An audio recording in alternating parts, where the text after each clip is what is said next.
नमस्कार दोस्तों, एक बार फिर से स्वागत है ग्रीप नॉलेज स्टडी पॉइंट में।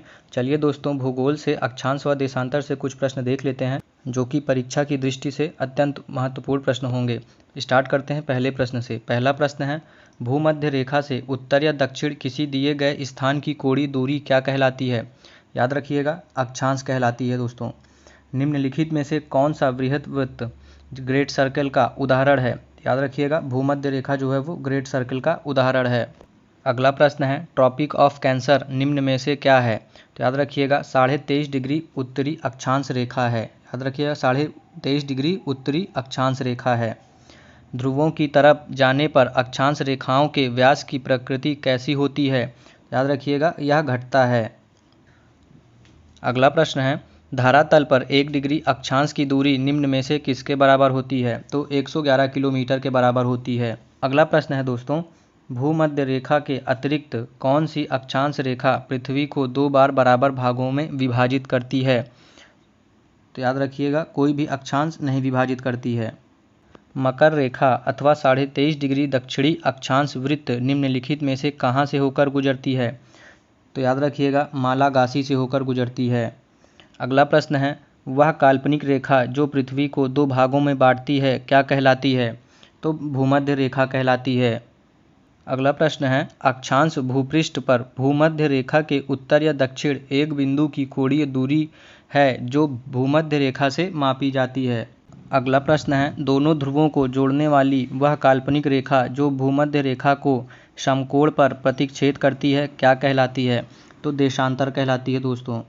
2 देशांतर रेखाओं के बीच की दूरी निम्न में से किस नाम से जानी जाती है? तो याद रखिएगा दोस्तों, गोरे नाम से जानी जाती है।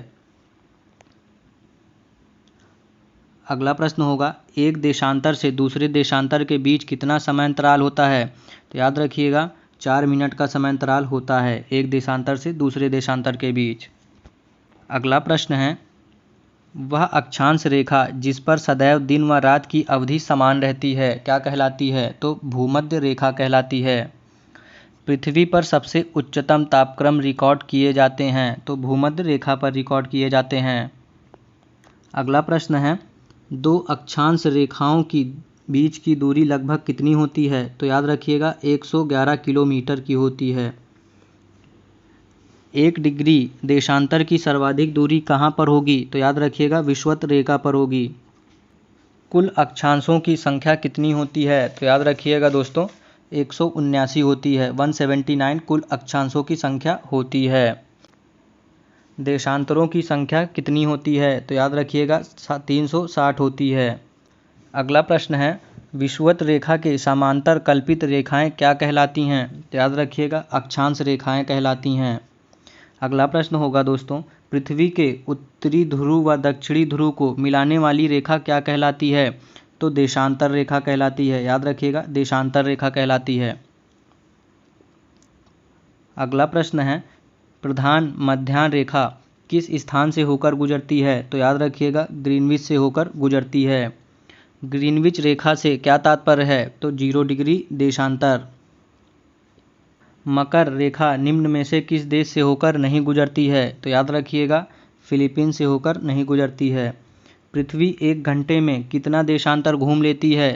तो याद रखिएगा दोस्तों, 15 डिग्री देशांतर घूम लेती है। दक्षिणी ध्रुव का अक्षांश है? तो याद रखिएगा, दक्षिणी ध्रुव का अक्षांश 90 डिग्री है।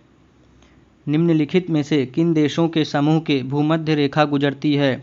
तो याद रखिएगा, कोलंबिया, केन्या तथा इंडोनेशिया से भूमध्य रेखा गुजरती है। अगला प्रश्न है, देशांतरीय दूरी 1 घंटे के समयांतराल के बराबर होती है तो 15 डिग्री के बराबर होती है। कर्क रेखा कहाँ से नहीं गुजरती है? तो कर्क रेखा नेपाल से नहीं गुजरती है। अगला प्रश्न है, उत्तरी गोलार्ध में भू धरातल अधिकतम है तो कितना है? 30 डिग्री नॉर्थ से 40 डिग्री नॉर्थ है। अगला प्रश्न है, यहाँ पर दिन तथा रात एक समान होते हैं तो कहाँ पर होते हैं? भूमध्य रेखा पर होते हैं। अगला प्रश्न है दोस्तों, निम्नलिखित नगरों में से कौन सा एक भूमध्य रेखा के सर्वाधिक निकट है? तो सिंगापुर सर्वाधिक निकट है।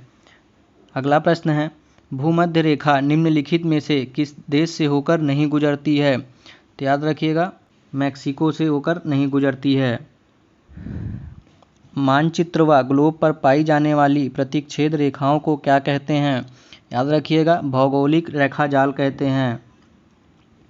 अगला प्रश्न है 49 डिग्री नॉर्थ अक्षांश किस किस के बीच सीमांकन करता है? तो याद रखिएगा, अमेरिका और कनाडा के बीच सीमांकन करता है। अगला प्रश्न है दक्षिण अमेरिका के निम्न में से किस देश से होकर मकर रेखा नहीं गुजरती है? तो याद रखिएगा, बोलीविया से होकर नहीं गुजरती है। बोलीविया से होकर मकर रेखा नहीं गुजरती है। आशा करता हूं दोस्तों वीडियो आपको पसंद आई होगी। वीडियो पसंद आई हो तो ज़्यादा से ज़्यादा शेयर करिए, चैनल को सब्सक्राइब कर लीजिए। धन्यवाद।